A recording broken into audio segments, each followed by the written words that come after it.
I am one of the partners of Solarian Games. My other partner, Jason, is not doing well. Well, I mean, he's doing well. Let me take that back. He's doing fine.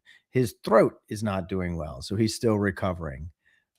So, at any rate, this is Peter, and so I'm going to give a quick update because we haven't missed an episode and now it's 85 weeks. So that's, 52 weeks a year. So, I mean, you do the math, it's over a year and a half, I believe, or about that, somewhere in there. Anyway, so I'm going to give a couple of news stories, a little bit of an update on ModCon, and then I'm going to give you all the rest of your evening or whatever time you're watching this back because this is going to, like I said, this is going to be a quick one.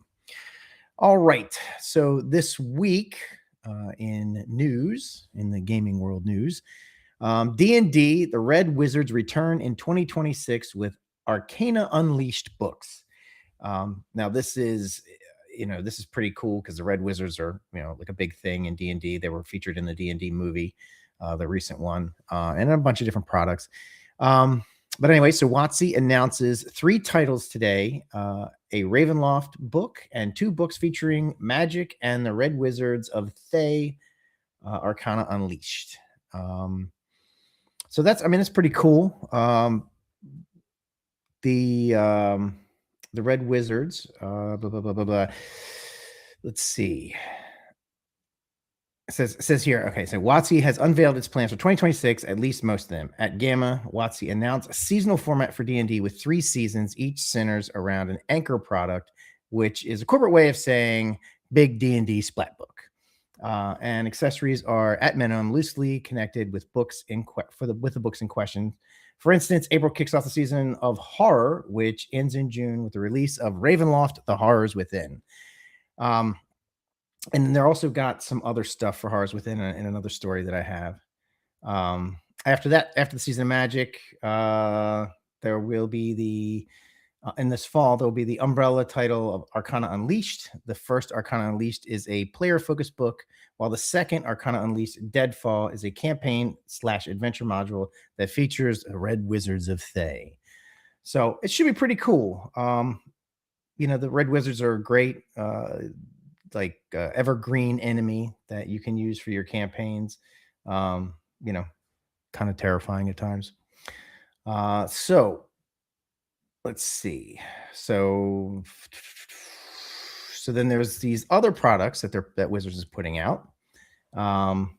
There is the Taroka deck, a new version of the classic Tarot-esque fortune cards. The deck will include 60 cards, and it'd be $24.99 or $25 in real world money.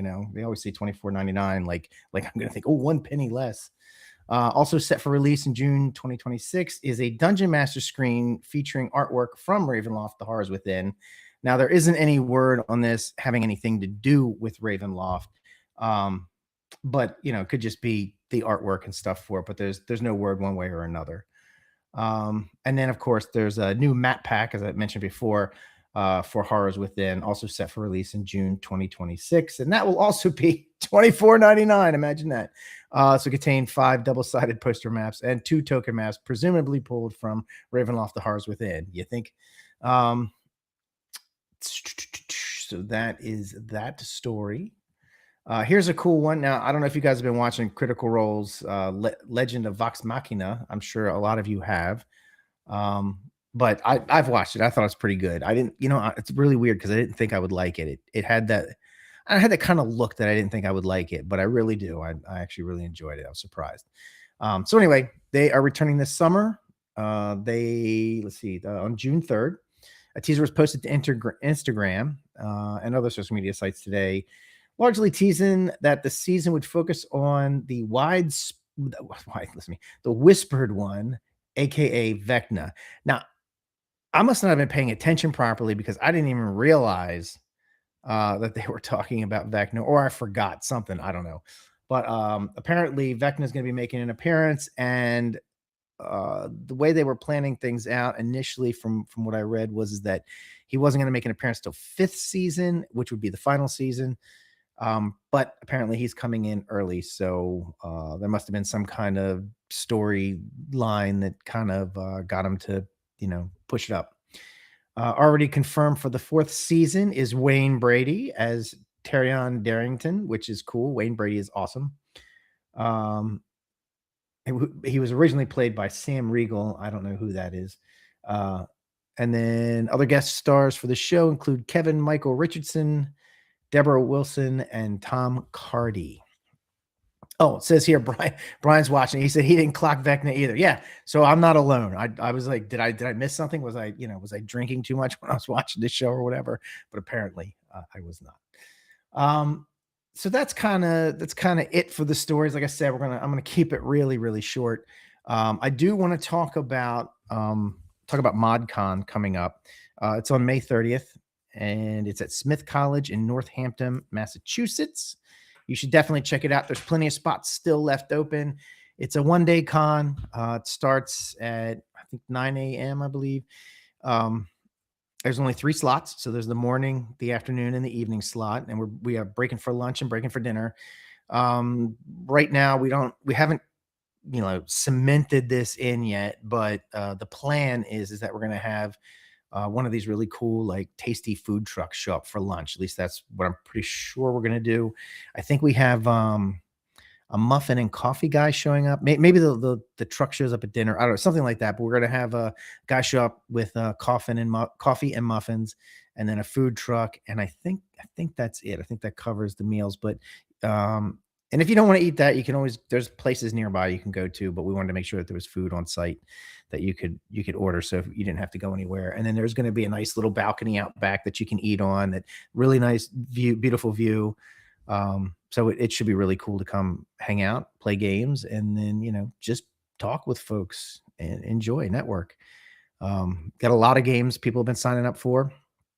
Sean says, how many games have been submitted scheduled so far? Sean, I think 12. That's the last time I looked at the list. There could be a couple more, but as of right now, I believe it's 12. And we're still, we still got a couple months to go. We've been spreading the word, and we passed out a bunch of flyers for ModCon at TotalCon, and I think there's going to be a bunch going out at Rising Phoenix as well. And we're going to keep spreading the word. So, um, yeah, I think we'll be good. I think it's going to be a good little convention. Um, there's an upstairs and a downstairs, and then there's like a couple like kind of I don't know what you would call them. They're not like hidden rooms. I'm trying to think. They're like kind of like private rooms, but they're not gonna be private. Of course, we're gonna run games in them.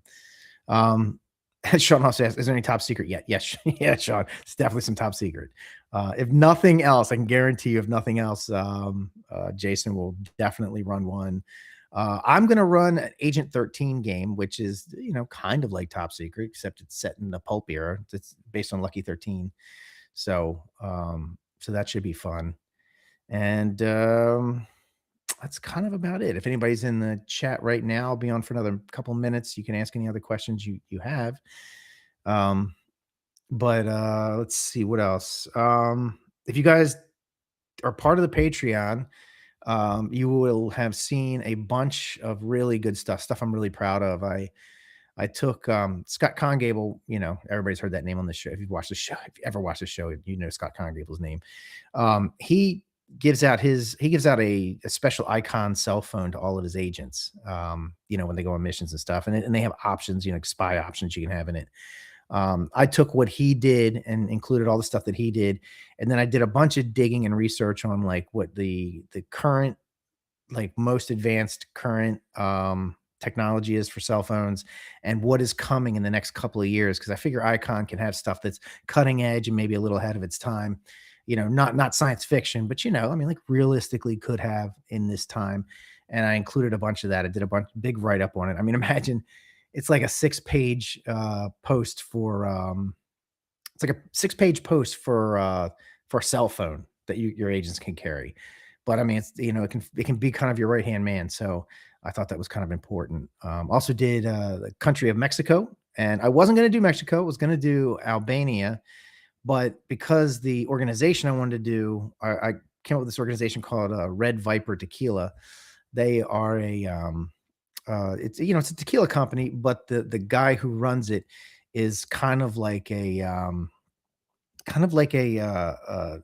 a secret superhero type, like a Batman type in a way. Like he doesn't go out and fight crime, but he funds it. You know, he funds like things taking down cartels and and helping restore peace to areas in Mexico and stuff. He's like, he loves his country and his people, and he's trying to do everything he can to like make things better. But of course, he has to operate outside of the law somewhat. And then Icon is kind of allied with him in that he's a patron of Icon. For one, he gives them he helps support the cause, and then they kind of work hand in hand with him, helping him clean up the bad guys in his country. So it was a cool little organization.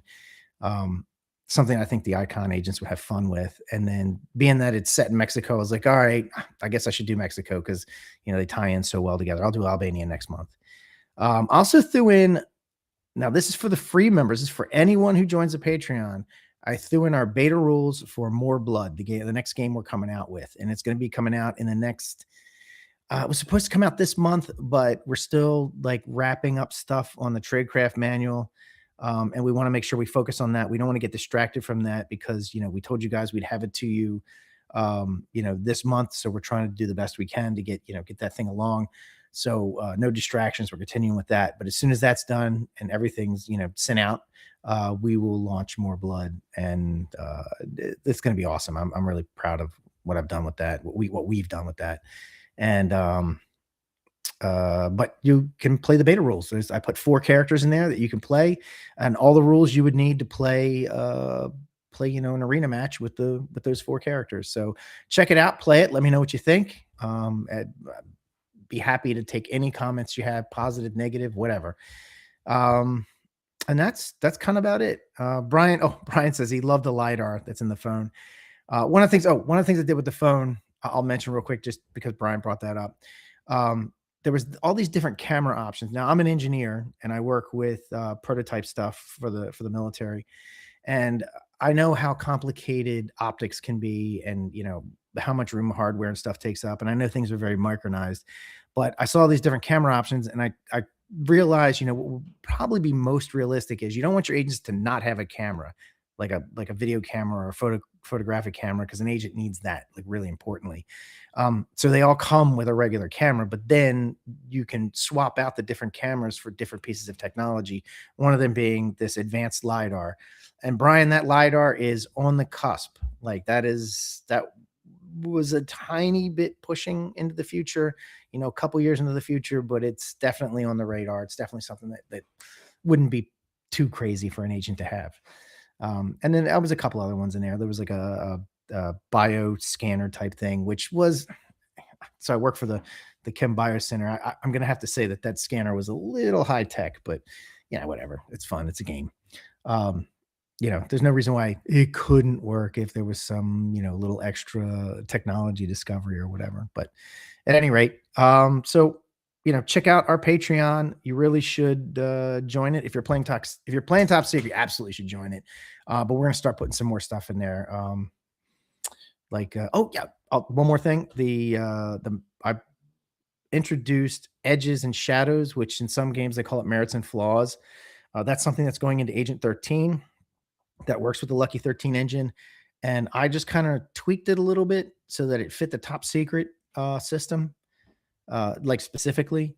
So if you're playing Top Secret and you wanted to try and see what it would be like for agents to have merits and flaws, and then none of them are magical or anything like that, they're all like realistic things. I mean, there's like 1 or 2 of them that are like lucky, like, yeah, that's kind of magic-y in a way, but there are people who are lucky, so I was fine with that. But I took all the supernatural stuff out of it from Agent 13. So try it out and let us know what you think. When we do another version of the game, I would like to include those if everybody likes them. I think the game could use them.